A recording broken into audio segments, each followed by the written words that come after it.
Tampang ito ay rated SPG, striktong patnubay at gabay ng magulang ang kailangan. Magugulat sina Emong at Jelly dahil sa pakiusap ni Tanggol na ngayong nanalo na sila ay baka pwedeng hindi na makipagkita si Bubbles kay Pablo. Mahahalata kasi ang pagiging overprotective ni Tanggol kay Bubbles na tila ba parang may relasyon na sila.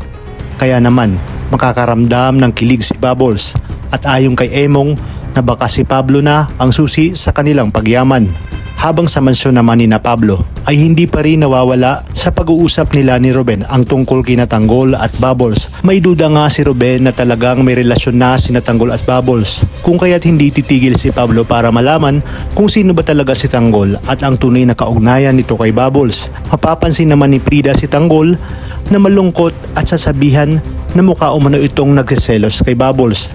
Hindi nila alam na nakikinig pala si Bubbles sa kabilang kwarto at kilig na kilig.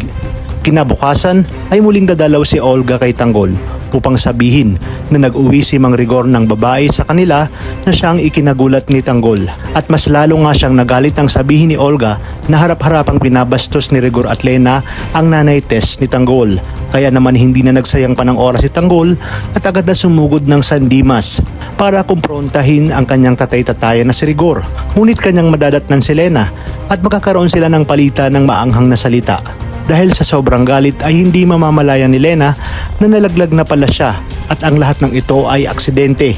Ngunit para mas palalain pa ang sitwasyon at ang gulo ay magagawa niyang sabihin kay Santino na si Tanggol umano ang dahilan at itinulak siya sa hagdan na siyang pinabuluanan ni Tanggol dahil walang basehan ang mga paratang ni Lena. Dito nga ay muli silang magkakaharap ng kanyang tatay-tatayan. Sa pagkakataong ito ay hindi na niya hahayaang muli siyang masaktan nito dahil alam niya umano ang katotohanan at wala siyang ginagawang masama. Kaya naman magugulat si Rigor at sinabi nito na tuluyan ng tumubo ang sungay ng demonyong si Tanggol. Ngunit magagawa pa niya kayang saktan si Tanggol sa oras sasabihin ni Tanggol na itutuloy niya na ang pagsasampa ng kaso labang kay Rigor. Dagdagan pa ng kaso ng kanyang nanay Tess. Malulusutan kaya ni Rigor ang patong-patong na kasong ito pag nagkataon.